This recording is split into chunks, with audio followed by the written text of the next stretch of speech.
कि कर्नाटक के महामहिम राज्यपाल ने, the honourable governor of Karnataka Shri Thaawarchand Gehlot ji ने अभी चंद घंटों पहले कर्नाटक के वर्तमान के मुख्यमंत्री सिद्धरमैया जी के खिलाफ केस चले, उनको प्रोसिक्यूट किया जाए, इसकी परमिशन उन्होंने ग्रांट किया है। आप सबको पता है इसके पीछे की पटकथा क्या है। कुछ दिनों पहले मुदा लैंड स्कैम, मुदा मतलब मैसूरू अर्बन डेवलपमेंट का ये जो अथॉरिटी है, ये जो पूरा मैसूरू में लैंड अलॉटमेंट देखती है, उसकी डेवलपमेंट को देखती है, उसमें किस प्रकार लैंड अलॉटमेंट में घोटाला हुआ है यह उजागर हुआ था।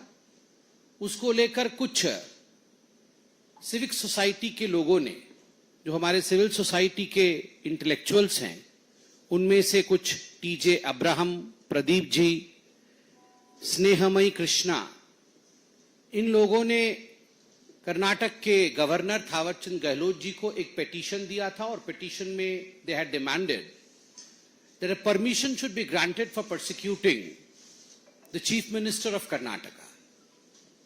और आज आपने देखा है कि गवर्नर ने पहले तो राज्य सरकार से पूछा था जवाब, और जवाब में राज्य सरकार ने जो सफाई दी थी उस सफाई को दरकिनार करते हुए, क्योंकि उस सफाई में तथ्य नहीं प्राप्त हुए थे, उस सफाई को दरकिनार करते हुए आज गवर्नर साहब ने सिद्धरमैया जी के ऊपर केस चले, सिद्धरमैया जी के परिवार ने, सिद्धरमैया जी ने लैंड अलॉटमेंट केस में घोटाला किया है, यह स्पष्ट होता है, और इस पर केस चले इसकी अनुमति प्रदान की है। आखिरकार यह केस है क्या? यह मुदा लैंड अलॉटमेंट फ्रॉडुलेंट केस ये क्या है? आप देखिए, ये मैसूरू अर्बन डेवलपमेंट अथॉरिटी जो है, इन्होंने एक नियम बना रखा है कि अगर किसी ग्रामीण क्षेत्र में कोई लैंड एक्वायर करती है, वो लेआउट के लिए, कॉलोनी के डेवलपमेंट के लिए, तो उसके बदले 50-50% एक स्कीम उन्होंने खोला है।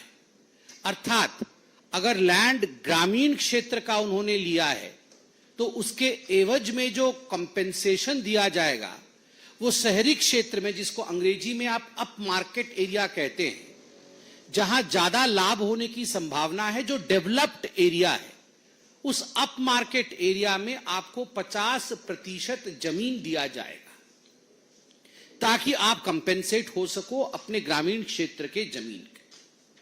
देखिए, 2004 में सिद्धरमैया जी की धर्मपत्नी पार्वती जी, उनके भाई ने लगभग 3.16 एकड़ जमीन, केशरी नामक एक गांव है मैसूरू में, वहां उन्होंने खरीदा था। 2005 में इसकी जो मालकिन वो पार्वती जी बनी थी, जो धर्मपत्नी है सिद्धरमैया जी की। बाद में खैर ये मालूम पड़ा कि ये लैंड ट्रांसफर डील हो ही नहीं सकता था, क्योंकि ये दलित की भूमि थी। और हाल फिलहाल में ये पूरा केस उजागर इसलिए हुआ क्योंकि जिस व्यक्ति की ये 3 एकड़ जमीन थी, उस व्यक्ति ने इसे रिक्लेम किया मुदा से कि मुझे ये जमीन वापस दिया जाए, मुझे ये जमीन नहीं बेचना था, फ्रॉडुलेंट तरीके से मुझसे ये जमीन लिया गया है। और उस समय जब पूरा का पूरा इन्वेस्टिगेशन हुआ तो मालूम पड़ा कि मुदा ने ऑलरेडी पार्वती जी को, जो कि धर्मपत्नी है सिद्धरमैया जी की, उनको 14 plot up market area Mysuru में दिया जा चुका है, जो कि लगभग ये पूरा का पूरा जो स्कैम है उसमें स्पष्ट है कि जितने का कॉम्पेंसेशन होना चाहिए था उससे कई गुना अधिक अप मार्केट एरिया में 14 लैंड अलॉटमेंट्स हुए हैं। और लगभग इसका आकलन जो वर्तमान में मीडिया और जो वहां के जानने वाले लोग हैं उन्होंने किया है, the whole corruption in fact goes up to about 3,000 to 4,000 crore rupees. ये 3,000 से 4,000 करोड़ रुपए का घोटाला है। आप सोच के देखिए, इनका कोई 50 करोड़ 100 करोड़ का घोटाला होता नहीं है, उतनी की तो ये कॉफी पी जाते हैं। इनका घोटाला सब कुछ 4,000 5,000 करोड़ का ही होता है। And they all follow the footsteps of the Gandhi family. ये नेशनल हेराल्ड केस जो था, जिसमें भी ये जमीन गबन घोटाला, जमीन हड़प लेना, यह भी 5,000 करोड़ का केस था, जिसमें मां बेटे बेल पे बाहर है, बेल पे बाहर है ना, दोनों बेल पे बाहर है, अक्यूज नंबर 1 और अक्यूज नंबर 2। सोनिया जी अक्यूज नंबर 1 है और राहुल जी अक्यूज नंबर 2 है। उसमें 5,000 करोड़ का ये घोटाला था और अभी ये जो घोटाला हुआ है ये 4,000 करोड़ का घोटाला है। आप सोच के देखिए, तू डाल डाल में पात पात, मतलब इनके बड़े नेता 5,000 करोड़, तो छोटे नेता बोल रहे अरे अच्छा हम भी कंपटीशन में छोड़ेंगे नहीं, हम भी 5,000 करोड़ करके दिखाएंगे। तो 4,000 करोड़ की लूट ये सिद्धरामैया जी ने किया है, उनके परिवार ने किया है। और आज ये भारतीय जनता पार्टी या कांग्रेस का विषय नहीं है, मैं एक साधारण नागरिक के रूप में धन्यवाद देता हूं। पहले गवर्नर इस प्रकार के केसेस पे बैठ जाते थे, पहले इस प्रकार के केसेस पे political compulsion, quote unquote, if you would remember Manmohan Singh ji, there was a term in those days of UPA, political compulsion होता था कि इस पे सैंक्शन नहीं देना है। आज मैं धन्यवाद देता हूं इस प्रणाली को, इस प्रक्रिया को, कि जिसने घोटाला किया है उसे आज प्रोसिक्यूट किया जाएगा, उसके खिलाफ आज केस चलेगा।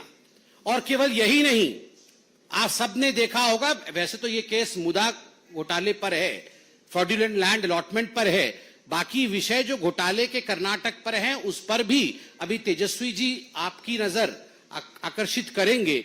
मगर जो महर्षि Valmiki development corporation scam ST समाज के लिए था, जो पैसा महर्षि वाल्मीकि जी के नाम पे एसटी समाज के डेवलपमेंट के लिए रखा गया था, उससे लैम्बोर्गिनी गाड़ी खरीदी गई थी, लैम्बोर्गिनी गाड़ी।